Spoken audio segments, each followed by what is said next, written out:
Have mercy, Caesar! We beg for your clemency. We are but your loyal servants. The corridors of Caligula's palace did not echo with political debates.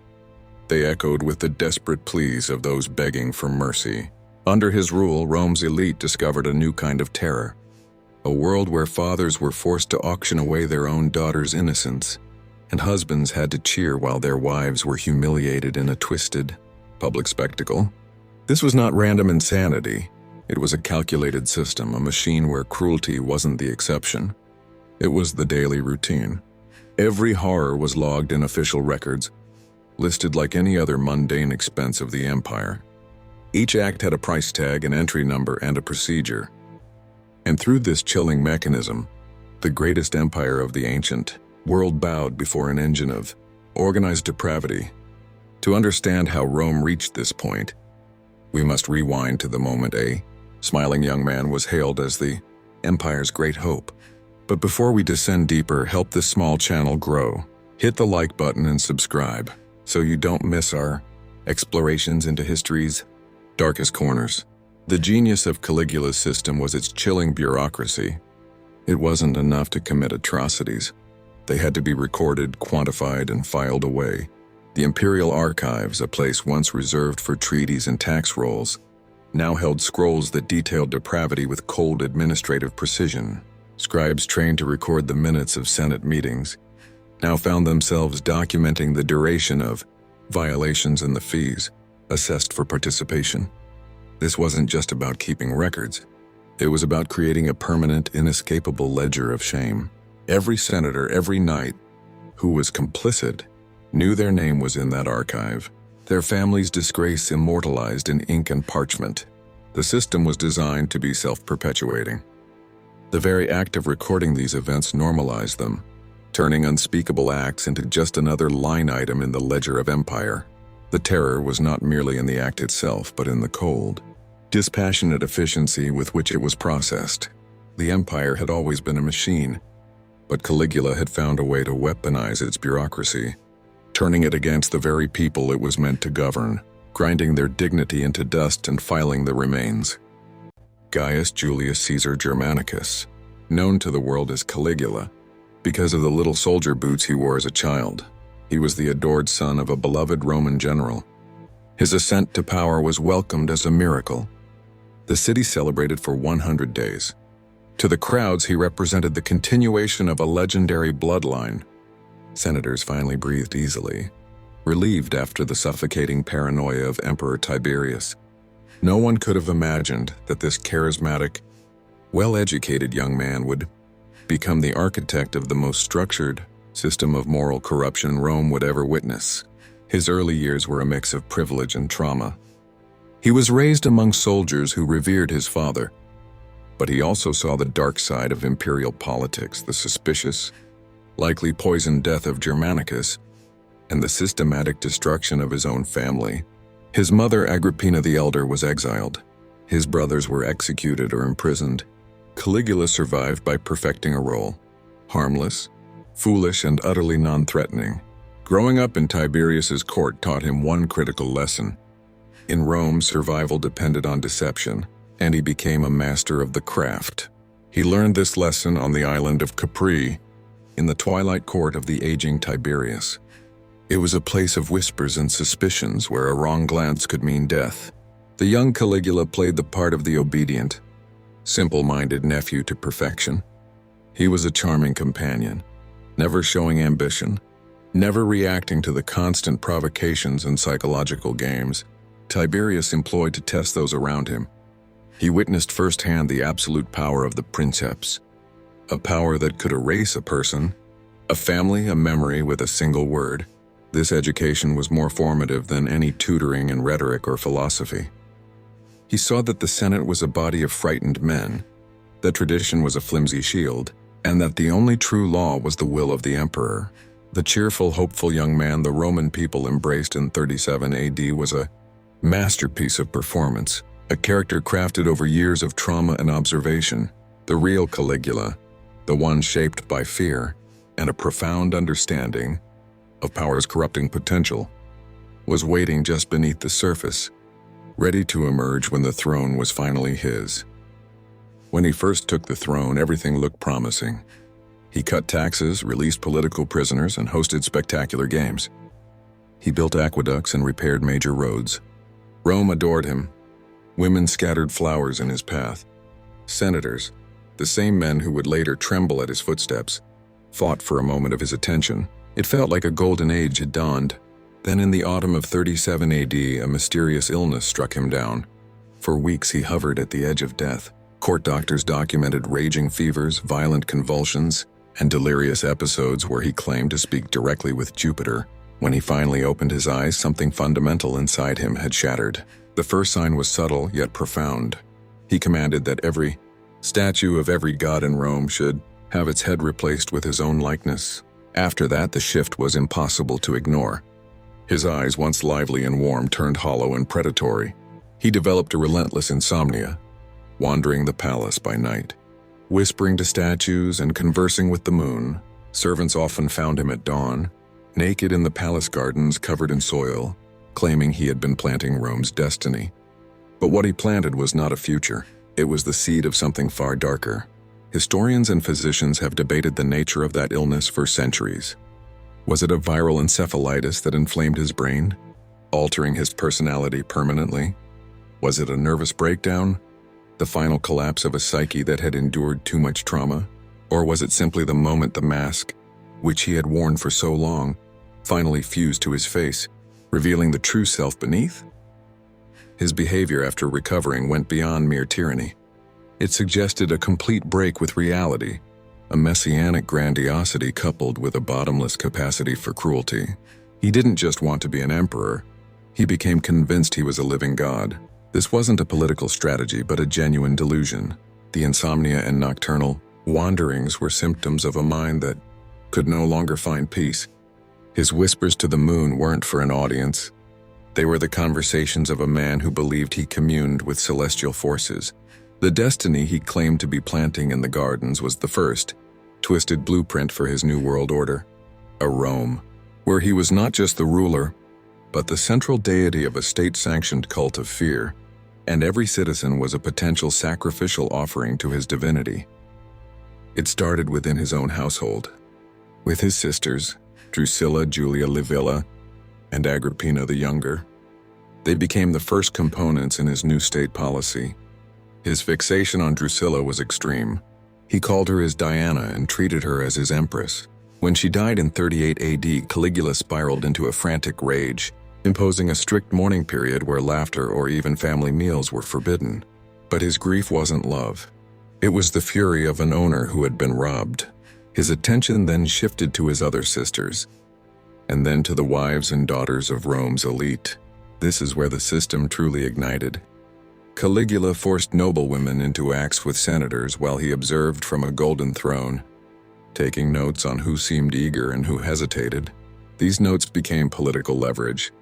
A senator who was enthusiastic suddenly supported every imperial order. Another who showed reluctance found his son returned to him, harmed forever. The message was clear. In Caligula's Rome, you were either an offender or a victim, and often you were both. The public degradation of his sisters served a dual purpose. First, it was a test of his absolute power, breaking the most sacred social taboos regarding family. If he could do this to his own blood, what limit was there? Second, it was a deliberate strategy to corrupt and control the entire ruling class. By forcing senators to engage with the imperial family in these profane rituals, he was erasing the line between the public and the private, the political and the personal. A senator who had been involved with Julia Livilla could never again stand in the forum and speak of morality or tradition without being a hypocrite. He was compromised, and he knew that Caligula knew it. The golden throne from which he observed was not a seat of pleasure, but a command center. The notes he took were a blackmailer's ledger. He wasn't just watching, he was conducting a symphony of moral collapse, and every participant was an instrument. The mutilation of the reluctant senator's son was a masterstroke of psychological terror. It was a message written in blood and trauma. ensuring that no act of defiance would ever be considered worth the cost, and that every family's most vulnerable member was a hostage to the emperor's will. This was not spontaneous cruelty. It was organized, bureaucratic, and executed with the precision of a census. The physician Lucius Cerebonius left hidden writings detailing how Caligula forced him to examine noble women, assessing their fertility for the emperor's use. Rates and fees were standardized. Caligula had transformed personal depravity into a government structure, a machine designed to crush dignity and eliminate resistance. The palace itself became what he called a temple of divine service. He refitted rooms with specific functions. The room of Jupiter for his ritualized abuses, the chamber of Venus for enforced ceremonies. The men who had built Rome were made to walk those corridors and remain silent. The system was intricate. Wives were drafted into the imperial cult, following schedules and wearing sheer designated uniforms. Their daughters, some as young as 12, were brought in under the guise of divine instruction. Caligula didn't stop at humiliation. Secret memos describe a program of selective breeding. Women judged most fertile were compelled to bear children who would be raised as imperial servants. Every conception and birth was logged in the ledgers. The financial aspect was key to the system's operation. The fees paid by participants were not for services rendered, but a perverse form of taxation on the aristocracy, a way to simultaneously fund his excesses and deepen their humiliation by paying for the degradation of their own families. The elite were financially investing in their own shame, making them active participants in the system that enslaved them. The selective breeding program was, perhaps, his most ambitious and grotesque project. It was an attempt to create a new class of citizens, born of forced unions and raised entirely within the palace, who would owe their loyalty not to their families or the old republic, but solely to the emperor. They would be his personal Praetorian Guard, his administrators, his slaves utterly detached from the traditional Roman social fabric that Caligula was so determined to shred. This was social engineering on a monstrous scale. It was his attempt to literally breed a new Rome in his own image, a population with no past, no family name, and no will beyond his own. The ledgers tracking these pregnancies were not just medical records, they were the birth certificates for his new world order. Perhaps the most savage innovation was how he enlisted families in their own ruin. Parents were forced to collude, acting as torchbearers in processions or signing contracts that consented to the service of their own wives and daughters. The Senate was pressured to pass laws that cloaked abuse in religious legitimacy. One statute declared the emperor's body sacred, framing any union with him as a form of worship. It was legal architecture built to sanctify violation. When Senator Cornelius refused to hand over his wife, his 8-year-old son was found mutilated on the Senate steps. The warning worked. Cornelius delivered his wife that afternoon. Humiliation was made law. Running this apparatus required an administration that rivaled Rome's own government. Hidden clerks kept meticulous registers in a sealed archive. Each file was a template of horror: the victim's name, age, acts performed, fees paid, and records of resulting pregnancies. Hundreds of people became cogs in this machine: guards, scribes, accountants, all dispersing the responsibility so that no one person had to bear the full moral weight. This enforced complicity was more effective than any purge. A senator killed for defiance becomes a martyr. A senator who is forced to hold the torch while his wife is violated is broken forever. He can never lead a rebellion, because his shame is public and his spirit is crushed. The system created a universe of gray compromises, where there were no heroes, only survivors stained by varying degrees of guilt. The clerks in the archive, meticulously updating the ledgers, could tell themselves they were just doing their job, maintaining records as they always had. The guards escorting the women could claim they were merely following orders, providing security. This diffusion of guilt was the system's greatest strength. It made everyone an accomplice. By the end, there was hardly a man of rank in Rome who had not, in some way, been bent to the machine's will. This collective corruption created a silence that was more powerful than any law. No one spoke out, because to speak out was to condemn not only the emperor, but also one's neighbors, one's friends. and most damningly oneself.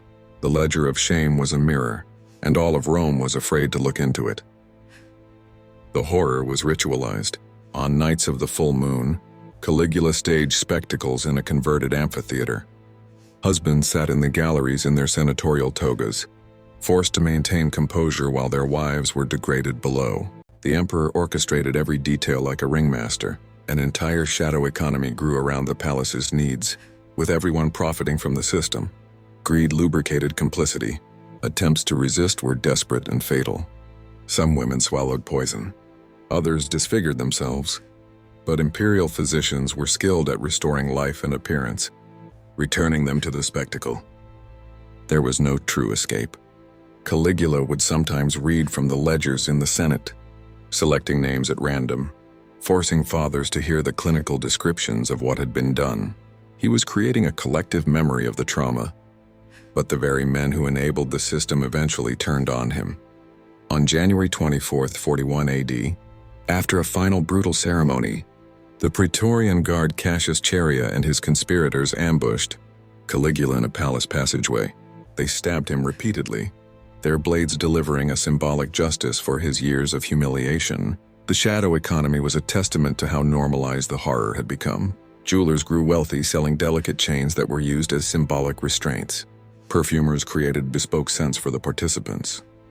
There were even poets who, for a price, would compose verses mythologizing the events, comparing the victims to Persephone or Leda, thus giving the brutality a veneer of classical legitimacy. This commercial ecosystem made the system even more resilient. Now people had a financial stake in its continuation.